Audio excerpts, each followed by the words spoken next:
tous et à tous, c'est RMS Stocks. Aujourd'hui on se retrouve pour une nouvelle vidéo, c'est mon début sur YouTube, voilà. Et donc pour commencer, je me suis dit que j'allais faire une petite vidéo, les 10 clubs à suivre cette saison. Donc j'ai sélectionné 10 clubs intéressants à suivre pour certaines raisons, d'autres certaines parce que j'aime bien ces clubs, d'autres pour une question d'histoire et c'est intéressant de les suivre. On commence par Manchester City, le club d'Angleterre qui a fini seulement à la 3ème place cette saison, donc derrière Arsenal et Liverpool à 13 points du titre. Quand même, c'est énorme pour un club de Manchester City qui avait l'habitude d'enchaîner les titres. Et donc ça a été une saison très compliquée, qui avait bien débuté par contre. Mais voilà, il y a eu plusieurs mois de doute et plusieurs mois compliqués. Ils ont perdu en finale de coupe face à Crystal Palace. Ils auraient pu sauver leur saison mais ils l'ont pas fait. Donc c'était vraiment très compliqué comme saison. Le club, il avait gagné la Ligue des Champions il y a 3 ans, si je me trompe pas. Oui, c'est ça. Il y a 3 ans. Et il y a eu une grande chute depuis. Et voilà, on a eu une saison très compliquée. J'ai choisi ce club comme premier club parce que c'est intéressant de voir est-ce qu'ils vont réussir à remonter la pente ou est-ce que justement ils vont redescendre en enfer et descendre dans le classement. Ils ont fait des bons petits transferts comme Reinders qui a signé pour 55 millions, Ryan Cherki, Ait Nouri, qu'ils avaient vraiment besoin d'un latéral gauche, donc c'est une bonne recrue, Ait Nouri. Bon, le départ de De Bruyne, leur joueur phare qui est parti, Kyle Walker qui est aussi parti. Et bon, après le reste n'est pas trop grave. Ils ont quand même des bons joueurs offensivement. Ils ont Jérémy Doku, le Belge, qui est très bon, avec une bonne vitesse, des bons dribbles, l'un des meilleurs joueurs en élimination, en dribble et tout ça. Jack Grealish normalement devrait partir. Phil Foden, c'était comme à l'image de Manchester City, une saison très compliquée pour lui. Savinho, il y a eu du bon, il y a eu du moins bon, mais dans la globalité ça allait. Donc Ryan Cherki, la nouvelle recrue. Oscar Bob qui a eu du temps de jeu en fin de saison, mais il avait été blessé, donc c'est pas si grave que ça. Mais cette saison il va avoir peut-être un peu plus de temps de jeu. Erling Haaland, quel joueur quand même, un serial buteur. Et Omar Marmouche qui avait fait une bonne saison dans la globalité. Vardiolosty qui avait fait une bonne saison. Et bon, la défense c'était vraiment une catastrophe. Ils avaient recruté Puzanov qui avait fait des bons matchs. Et voilà, et dans les cages, logiquement, ça va être Ederson ou James Trafford qui vient d'être signé. Donc ça va être intéressant. Pour le deuxième club, on passe à l'Olympique de Marseille. La saison dernière, ils ont fini à la 2ème place derrière Paris, mais à 19 points du club de la capitale, avec une différence de but de 27 par rapport à Paris, de 57 Paris. Et donc voilà, Marseille j'ai choisi parce qu'ils ont fait un chouette mercato intéressant. Igor Paixão, je sais pas comment on dit, bref, ils l'ont pris à 30 millions du Feyenoord. Ouais, il a un bon niveau, j'ai déjà vu un petit peu, mais voilà. C'est un chouette petit joueur. Il y a Facundo Medina qui a été pris en prêt. Il y a Aubameyang qui est arrivé. Alors l'effectif il est quand même vraiment intéressant. On a Greenwood qui a fait quand même une bonne saison la saison dernière, qui a été intéressant. Amine Gouiri, il y a donc Aubameyang qui est arrivé. Jonathan Rowe qui avait fait je trouve un très bon match contre Séville en amical, c'était vraiment intéressant. Donc j'ai choisi ce club en me disant, est-ce que avec ce mercato là, est-ce que Marseille arrivera à aller chercher un titre? Et qu'est-ce qu'ils vont faire en Ligue des Champions? Ils vont passer les barrages? Est-ce qu'ils vont passer la phase de Ligue déjà? Ils vont aller en 8ème? Est-ce qu'ils vont aller en quart? Qu'est-ce qu'ils vont faire contre les plus grands d'Europe? Donc voilà, c'était ce deuxième club. Pour le 3ème club, j'en ai parlé il y a quelques secondes, Séville FC. Donc ça a été une saison compliquée la saison dernière. Ils ont été à une place d'être relégués, donc on peut voir dans le classement en Liga 17ème. C'est seulement les 3 derniers qui sont relégués, à 1 point seulement de la relégation. Ça a été très compliqué. On a senti l'absence depuis quelques années le départ d'Acuna, d'Ocampos, Bounou, même si ça fait déjà 2 ans, même 3 ans maintenant. Le départ d'Enesiri, le départ de beaucoup de cadres. Kevakio qui avait fait une bonne saison, ça a été plus compliqué les 3-4 derniers mois.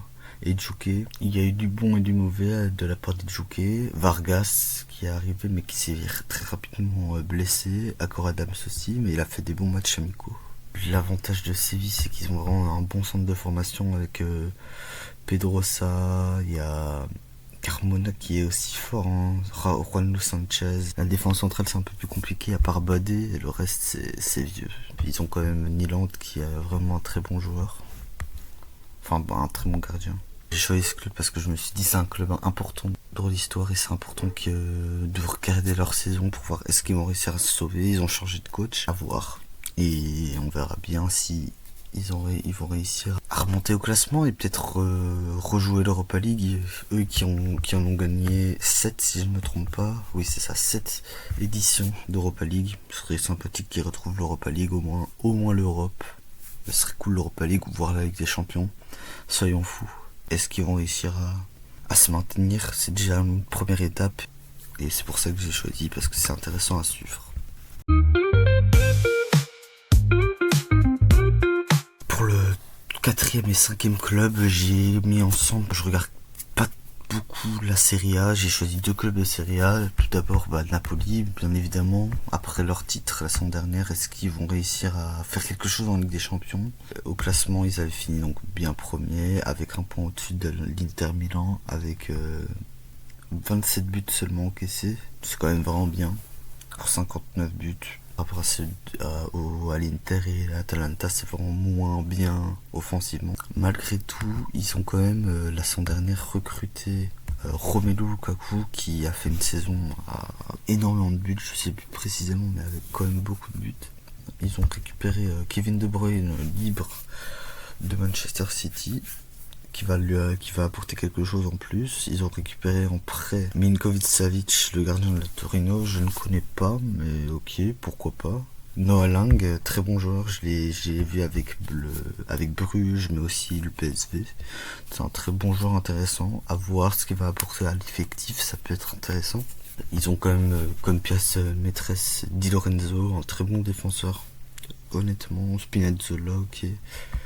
Ouais, voilà, donc je connais pas forcément le niveau des autres joueurs de l'effectif, mais je pense que c'est quand même intéressant.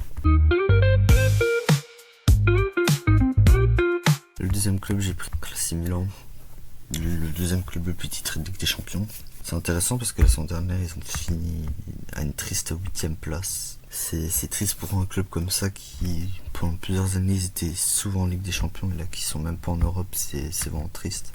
Alors il y a eu le départ de Théo Hernandez en Arabie Saoudite, Reinders à City, et l'arrivée de Modric libre du Real Madrid. Ça va être intéressant tout ça. Estupiñán, très bon petit joueur. Voilà, ils ont un effectif intéressant, mais je pense que ça va être compliqué de retrouver le top 3 au moins. Leao, quand il est en forme, c'est très bon. Okafor aussi. Et Mike Maignan qui est le nouveau capitaine.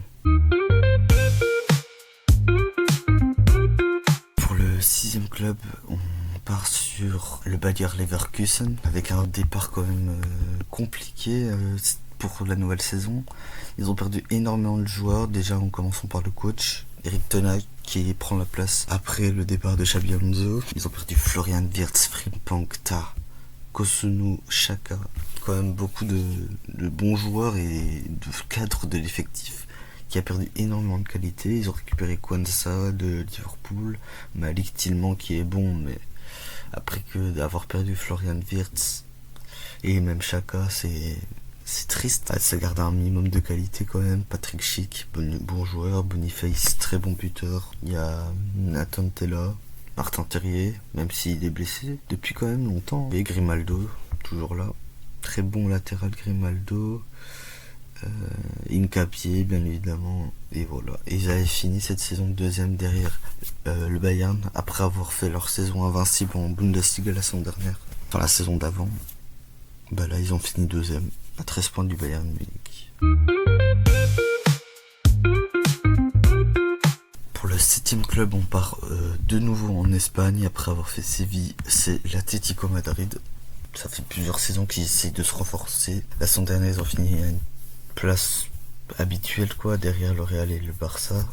3e, à 6 points devant l'Athletic Bilbao et à 8 points derrière le Real Madrid. Seulement 68 buts. Quand on compare par exemple au Barça, c'est énormément de buts en moins. Mais après, le Barça, c'était incroyable cette saison au niveau offensif. Une très bonne défense malgré tout. Deuxième meilleure défense du championnat derrière Bilbao. Alors, il y a eu le départ de Paul en prêt direction l'Inter Miami, Arthur Vermeeren qui a été vendu à Leipzig, Samuel Lino qui est parti à Flamengo, Riquelme au Betis, Angel Correa, j'avais pas vu, 8 millions, ok, il est parti. Alex Baena, quel joueur, il avait fait un JO incroyable avec l'Espagne et avec Villarreal, c'est incroyable et très bonne recrue. Anko aussi, j'avais vu certains matchs, un très bon défenseur. Ils ont quand même Julián Alvarez. Il y a la dernière année aussi d'Antoine Griezmann. Je sais pas où il est là. La dernière année d'Antoine Griezmann à Titico. Peut-être que ce sera pas sa dernière année, mais je pense que oui, avec son âge. Sorloth, très bon numéro 9. Coquet qui est toujours là pour donner encore un peu de son talent. Gallagher qui a joué. Il est très bon avec Chelsea. J'ai pas fait attention si il avait été bon avec l'Atlético, mais il me semble que ça allait. Clément Lenglet qui a été acheté après son passage au Barça, il a été prêté la saison dernière et ils l'ont acheté cette saison. Et le Normand qui est un défenseur aussi très bon.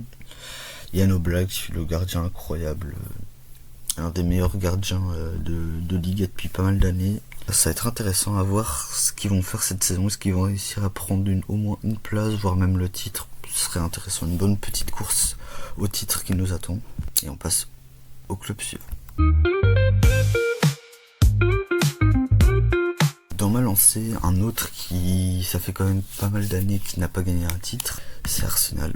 Arsenal, ça fait plusieurs années, ils sont derrière City, puis City ça a pas trop été la saison dernière, Liverpool a repris le dessus. À chaque fois ils finissent deuxième, donc la saison dernière ils ont bien fini deuxième, à 3 points de City et à 10 points de Liverpool. Ils ont été longtemps en coude à coude, la seule équipe qui pouvait aller chercher le titre à Liverpool, mais après ils ont perdu des points, City est revenu, Chelsea est revenu, ils se sont vite fait distancier. Arsenal qui va peut-être aller chercher sa première Ligue des Champions, ce serait sympathique pour eux.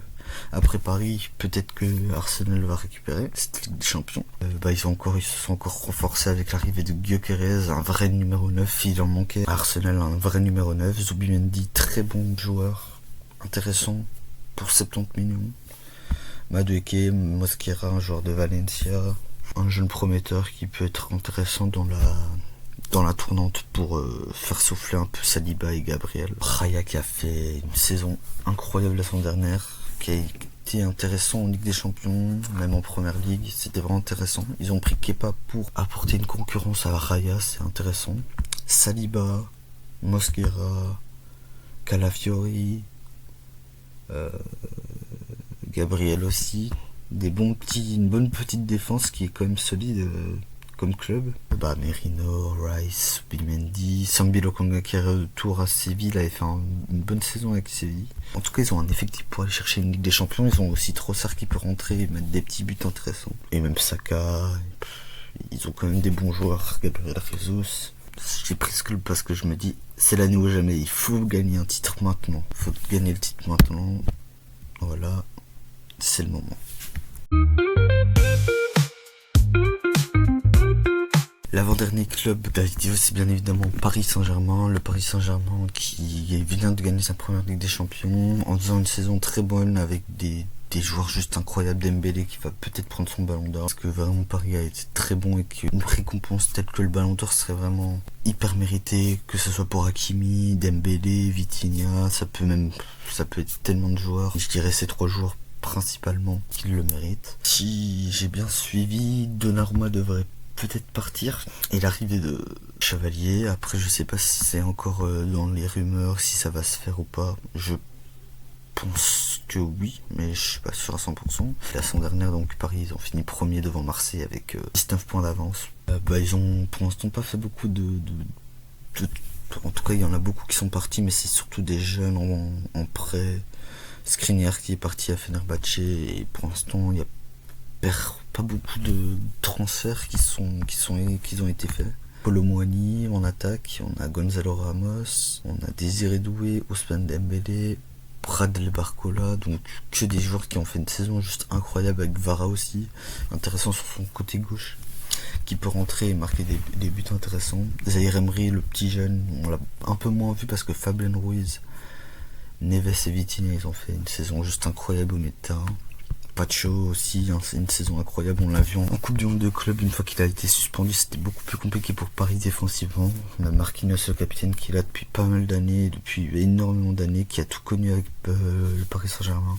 Hakimi, qui est important défensivement, mais surtout offensivement, il a marqué beaucoup de buts et délivré des passes dès cette saison. Le petit problème, ce serait peut-être le départ de Donnarumma, qui a fait une saison incroyable en Ligue des Champions, une campagne incroyable. Peut-être un peu moins en Ligue 1, mais en Ligue des Champions, ça a été un joueur important. Et pour finir, le meilleur pour la fin, le Real Madrid. Vainqueur de 15 Ligues des Champions, est-ce qu'ils vont aller chercher leur 16e cette saison? La saison dernière, ça a été compliqué, ils ont fini 2e derrière le Barça, ils ont perdu, ils se sont fait exploser par le Barça en finale de Supercopa, et en Copa del Rey, bon, il y a eu une finale où ça aurait pu très bien tourner en faveur du Real, bon, le Barça a quand même gagné. Ils ont gagné tous les classicos cette saison, donc c'était compliqué pour le Real de faire quelque chose, surtout que c'était un gribouillis, c'était n'importe quoi avec le club. Ancelotti n'arrivait même plus à gérer le club, l'arrivée de Mbappé, le départ de Kroos, ça a vraiment été compliqué. Malgré tout, il y a quand même du positif, on l'a vu en Coupe du Monde des clubs après l'arrivée de Xabi Alonso qui a eu quelque chose dans le jeu qui s'améliorait à voir dans le temps. Ils ont perdu Modric, Lucas Vazquez qui est parti, mais après ils ont pris Trent. Il y avait besoin d'un latéral droit après la blessure de Carvajal la saison dernière. On voyait qu'il fallait au moins un deuxième latéral pour combler en cas de rechute pour Carvajal ou pour prendre la place de Carvajal en titulaire. Carreras a été pris, on a bien vu Mendy trop faible physiquement et Fran Garcia trop juste pour le Real Madrid. Huysen, très bonne recrue, on l'a bien vu en Coupe du Monde des clubs, c'est hyper intéressant. Mastantuono qui a été pris, un jeune, à voir ce qu'il va faire. Gonzalo Garcia qui a fait des bons matchs en Coupe du Monde des clubs. Vinicius, on espère qu'il fera une meilleure saison. Rodrigo qui va peut-être partir, on verra aussi. Jude Bellingham qui est blessé, on verra à la fin de saison. Donc c'est tout pour cette vidéo, moi je vous dis à la prochaine. Merci d'avoir suivi ces 10 clubs que j'ai choisis pour la saison prochaine. Allez, bye.